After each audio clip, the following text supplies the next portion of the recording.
Okay, so I should have charged this more.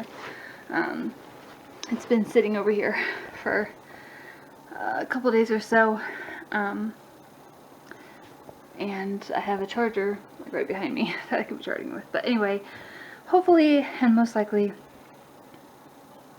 Anna's upstairs, Dad. But hopefully it will stay charged long enough for me to do this. So, I'm not sure as of right now what I'm going to name this, but as you're watching, obviously there's a title, so it probably has something to do, probably kind of give you a heads up with what I'm talking about.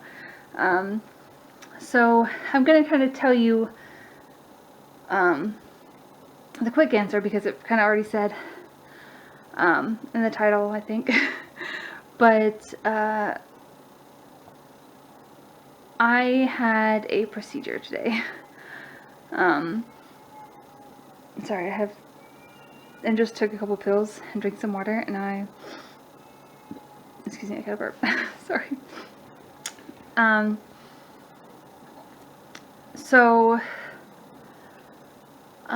story short, but I will tell you the long story. Long story short, my baby didn't make it. It didn't have a heartbeat, and it stopped growing.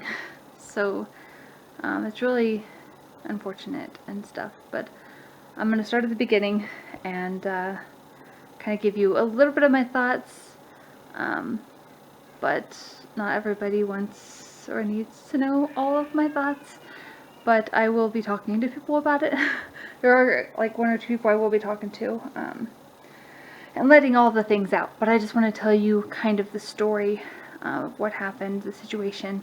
For those of you that don't know, if you saw my status on Tuesday, right now it's Tuesday, but I'm not sure when this will be going up. If you saw my status on the 27th on Facebook, if you're my friend on there, you might have wondered if you didn't already know, but, I mean, now you know. But, October 8th, we'll go back to that, because I did make a short video saying I was going to update you on this since then, but that was the only video I made related to this, I think. But October 8th, I had my first baby appointment, my first appointment for pregnancy number 3. I hope you can't hear Annika crying upstairs. She is really going at it, but I know that she's fine. She had a bottle. She's in bed. I may go check on her after this. Okay, I'm sorry. She's just like screaming. I'm not sure why. So I had my appointment, and I went by myself because, I mean, if I would have thought more about it and like really thought I was going to have my ultrasound, I probably would have taken Brett so he could see the baby and stuff too. But I was like, oh, it's my third baby. I don't even know if I'm going to have an ultrasound because I didn't mention it. I'll just go by myself. It's not a big deal. So I went there. I signed, or I kind of filled out filled out the papers for for being newly pregnant and stuff. All the information about me and Brett and how many pregnancies I've had and all that jazz. I had my exam thing, and then they took me across the hall to do the ultrasound, and I laid down. She started the ultrasound. She did it, I forget what it's called, but she did it outside my body. She did it over my belly, over my pelvic area, whatever. She did it on the outside. And as she was doing it, she didn't say anything right away, but I was looking at the screen, and it wasn't moving, which I didn't think a whole lot of, but it also I didn't see any flicker. And like I said, it was my third pregnancy, and I had seen the flicker, and I wasn't seeing a flicker, and so I was hoping just maybe I just was missing something, or it was an off view, or I don't know. I was hoping it wasn't what I thought it could be, but she hadn't said anything yet, and it was a while before she said anything because she was kind of moving around and stuff to try to see. But eventually the ultrasound lady, she spoke up. I don't remember her name. But she spoke up and said and confirmed what I feared, that she wasn't seeing a heartbeat. And she did this certain thing where she turns on color that shows like blood circulation, and you could see color in a couple spots, I don't know, in like the ultrasound itself, but not in the baby. Like in different areas of like my body on there, obviously. But you couldn't see it at all. No color on the baby to show that there was any blood circulating. So that was rough, especially since Brett wasn't there. She gave me 2 options, or well, she said they're going to give you 2 options, like the doctor or whatever. It's going to give you 2 options. And when she said that, I was hoping that one of the options would be waiting and seeing what happens. In my mind, seeing what happens, like hoping for a miracle. The first option she gave was a DNC, which, or scheduling a DNC is more, yeah, which is like taking the baby out. Yeah, they call it a suction DNC, if you can think about that. Which I had a terrible thoughts about DNCs.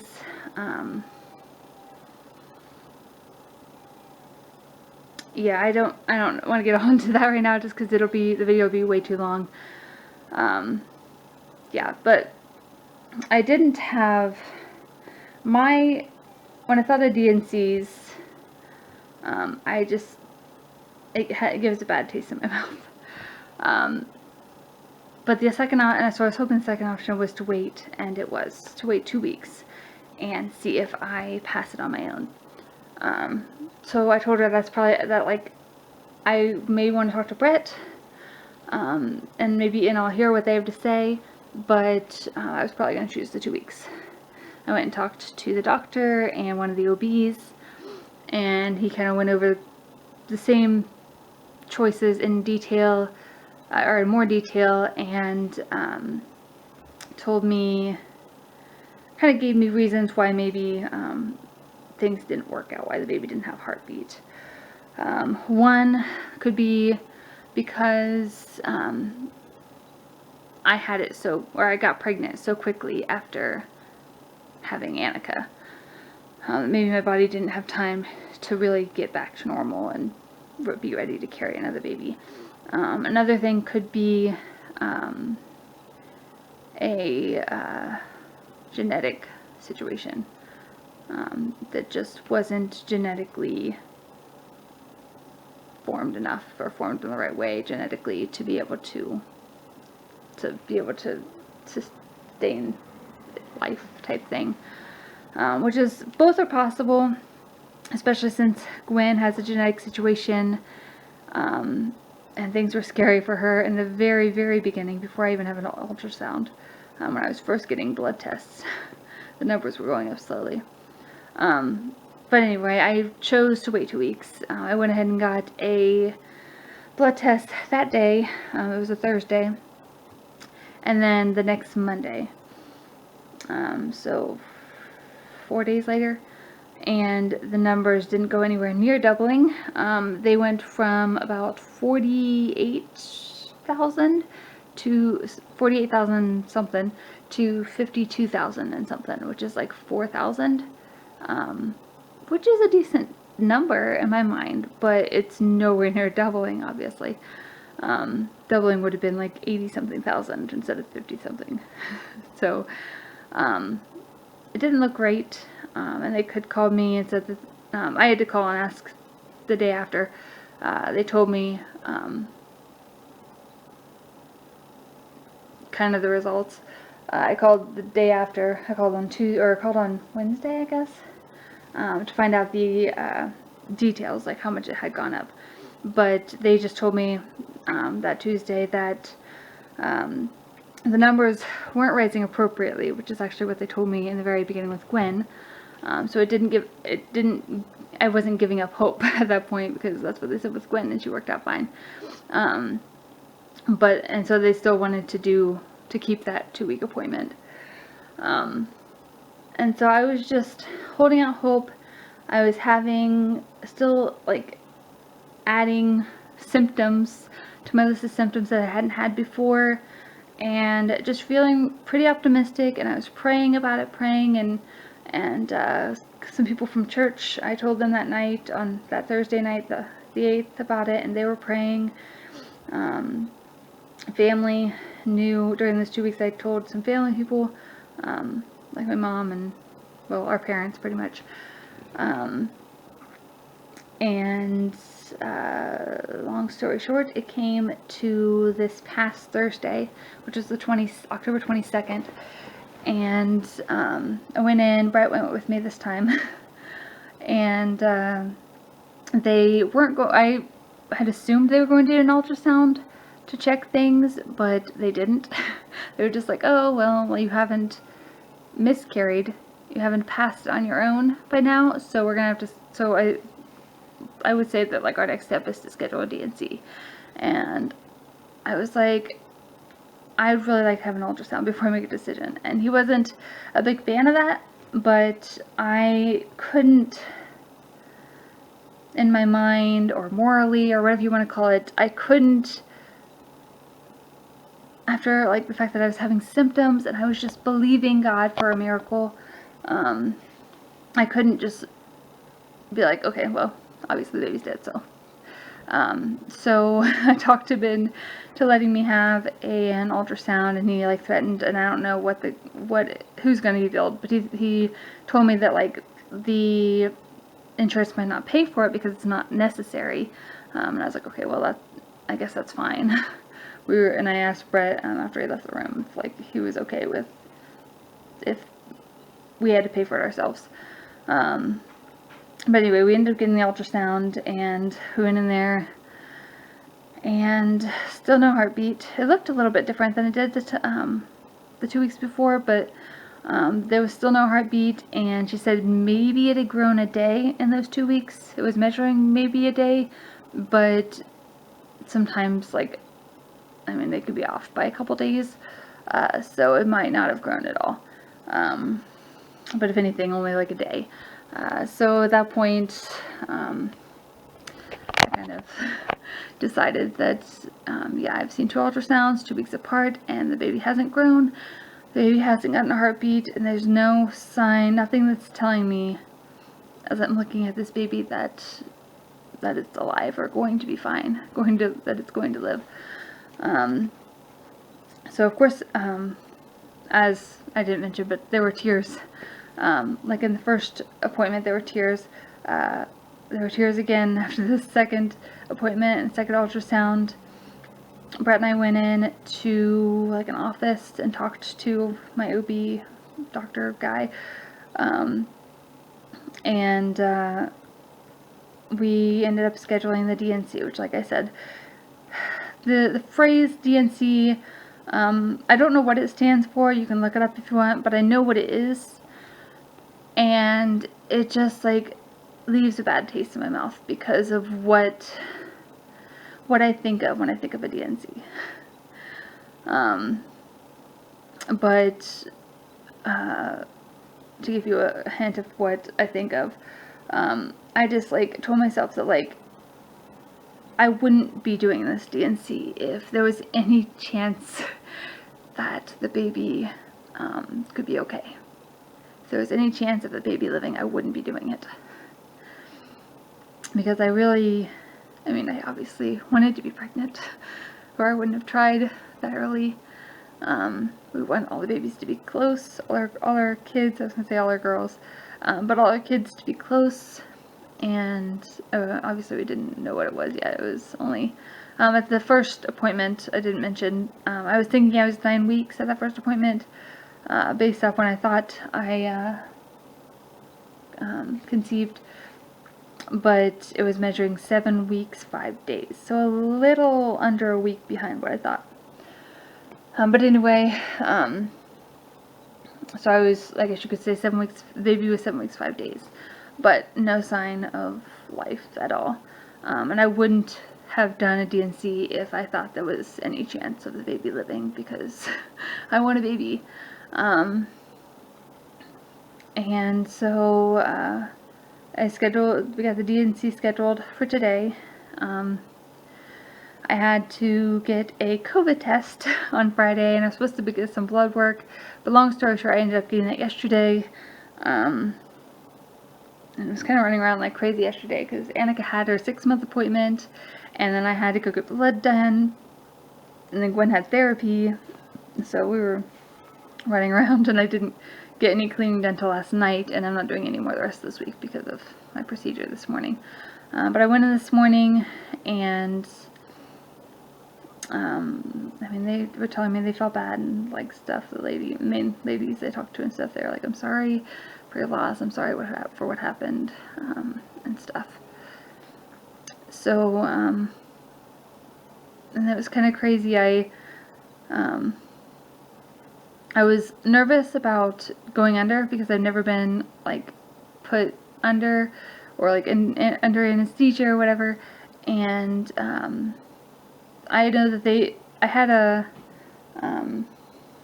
what's it called, the thing in my hand, a IV, which I always hate those. They're always more painful than any other shot. I don't know if it's because it's where it's at or if it's a bigger needle. I feel like it's probably bigger, so maybe it's both. But they put the stuff in there as they were, right before they wheeled me back to the exam room. They had me lay down on the bed. I wasn't really even feeling tired or anything, but I had me lay down on the bed, and I don't even remember. I remember laying down, but I don't think I remember anything after that, because like I was expecting them to put the thing over my nose, which is what I was nervous about, and like counting back and like fading out. But I remember laying down, and then the next thing I remember is like waking up. It was crazy. And I didn't have as much pain as I expected. I had what would be equal to very light period cramps, and they had a pad on me. They kind of checked my vitals and stuff. Well, mainly like checked my the heart monitor, I think, and stuff, and took my IV out, I think, and then wheeled me to like another room, which was just like a room away. And I got, I had some Cheez-Its and some juice, and after they checked to see how I was feeling and seemed to think I was doing okay, it really seemed like it wasn't, like I feel like I was maybe up a half an hour before I left. But they called Brett, who had been out in the parking lot the whole time, just waiting in the car. I called him, and, or they called him. And then I got dressed and went out the door and came home. My mom took the girls last night. I didn't mention that. And I don't have any pain right now. I have three medications. I have one pill I have to take every 6 hours that kind of contracts my uterus to kind of get and like kind of takes care of that like blood that's in there. I have another one for pain and another one for something else. I don't know. But I have to take one every 6 hours, one every 4 hours, and one twice a day. And so I think tomorrow I'm going to have to start writing down when I take them, because it was hard to... I tried to be like, okay, I took it at this time, and it was hard to like pay attention to the time and make sure I took it at like 4 hours or 6 hours or whatever. But I took the last one of each, I think, for tonight. Or I don't know, I might wake up, I might get myself up and take the pill. It was like 8:30, I think, when I took them. So I might wake myself up and take the 6 hour, well, take the other ones. But, yeah, so I've just kind of been relaxing. My mom had the girls in Kenton, my parents had the girls, so I've just been relaxing all day. I gave myself a couple treats, like for breakfast and for lunch, and then Brett's dad and stepmom came over and brought pizza for supper, and they also like set flowers here with a balloon. It's in there. I don't know how well you can see it, but there's flowers for the balloon on the table. And then my parents dropped the girls off tonight, like a half hour before their bedtime. And Gwen had some supper because she hadn't eaten. She had eaten a late lunch, so she didn't eat. Hadn't eaten supper yet. So I got them fed. And then my mom fed Annika a bottle, so they got fed. Went down for bed. I had Brett carry them because I'm not supposed to be lifting. At least not, well, I'm not supposed to be picking up either of them, but I can hold Annika, I think, just, I can't hold, or I shouldn't be holding Gwen. But like I said, I'm not working the rest of this week, just to kind of help my body heal and so I can relax and stuff. Which I just thought about, like, tomorrow we have a book study, and usually Brett and I each carry a girl, but I don't know, maybe I don't know, we'll see. I might have to have Brett carry both of them, or see if we can get somebody to carry one of them out. So I'm going to try not to carry these for a couple days, for like, obviously today, and then maybe tomorrow and Thursday. Not carry anything heavy, and then after that, I think I'll be okay to carry them, or we'll carry one of them. And then after, I don't know, end of the week or so, I'll probably start carrying them both again. But right now I feel fine. I've been on that medicine, and I haven't had any cramping at all for a while. I am having some bleeding, which she said it would be kind of like spotting, and it's been more than that, but it's not. They said to call them if I'm like having to change my pad every hour, and it's not to that extent. It's somewhere in the middle, and it's maybe, it's not super heavy, not as heavy as my periods tend to be, and the cramping that I had, like the period cramping, wasn't like my periods are either in the very beginning.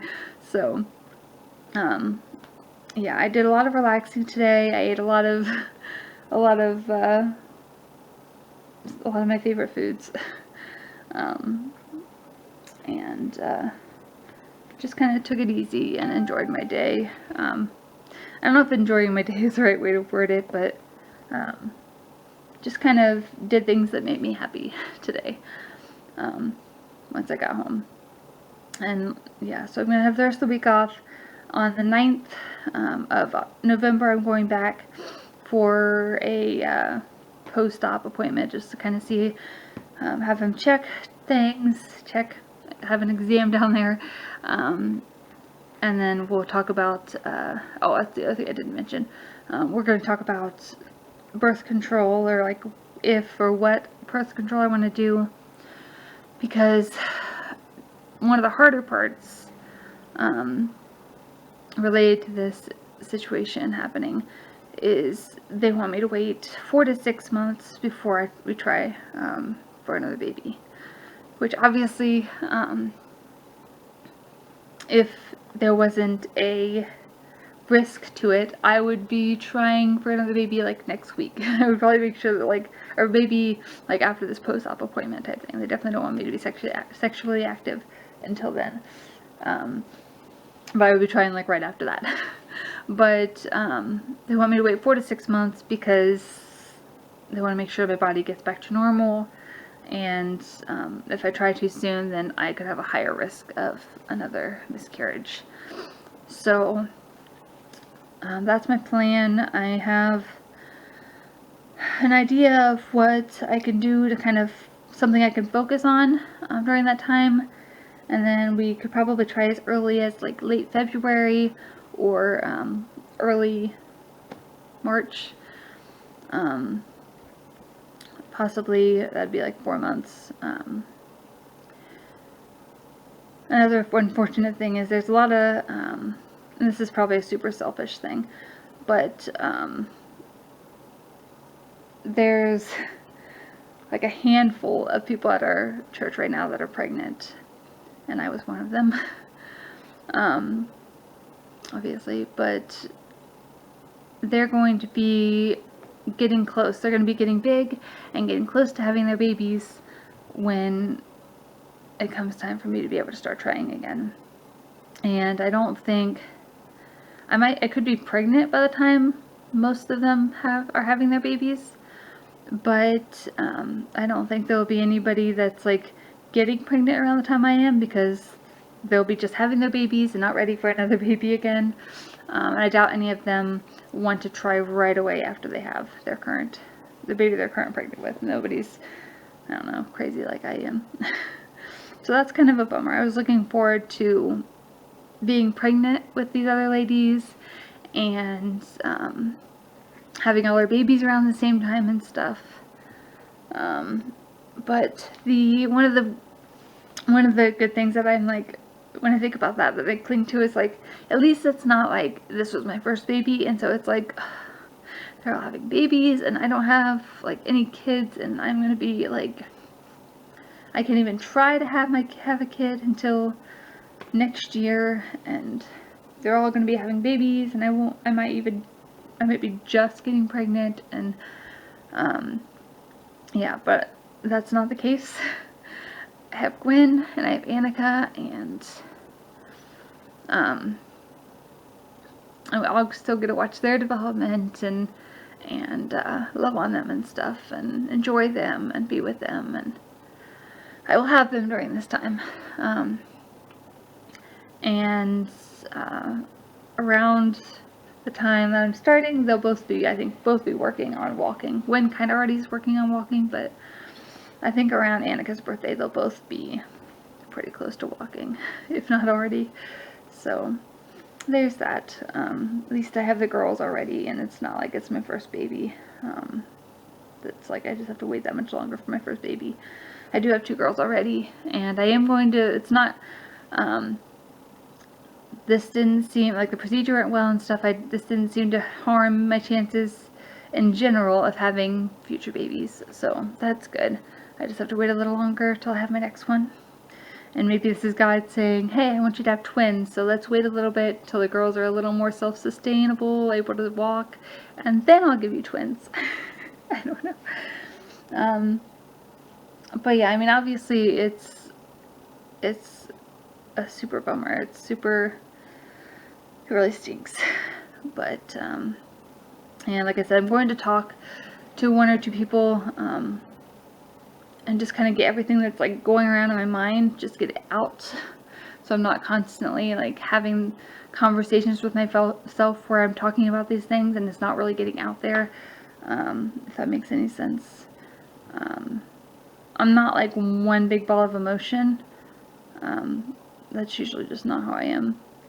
But I mean, I am sad, and there have been tears. I don't think there have been too many today, if at all, but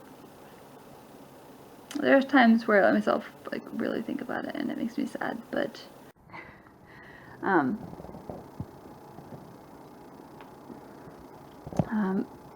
we're just kind of looking forward in time at what's the next thing. I have plenty to focus on with Gwen. Of course, Annika's working on crawling, and then they'll be working on, well, Gwen already is. She has a few things she's working on, but they'll both be working on walking come next year. Once Annika gets crawling down, she'll be working on walking, I'm sure, like pulling herself up and all that jazz. So there's plenty to focus on with the girls. After they complete one step, there's always something else that they can work on. So I have that to look at, and we have holidays coming up, which are exciting. We have, even this coming Saturday, we have something we're looking forward to with Halloween and a big D&D thing and stuff.